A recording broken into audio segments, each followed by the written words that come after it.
Your brain isn't broken, it's being hijacked. Every day you wake up tired, even after sleeping. And the first thing you touch is your phone. You check one notification and suddenly time disappears. You don't panic because everyone lives like this.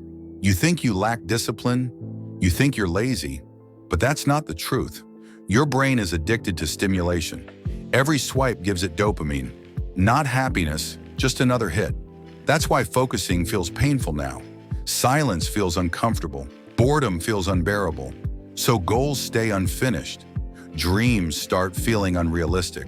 Not because you're incapable, but because your attention is stolen. But here's the part nobody tells you. Your brain can be retrained, not with motivation, but with awareness. Small moments of silence change everything. Focus slowly returns. So does clarity. The world didn't change. You did. And once you control your attention, you control your life.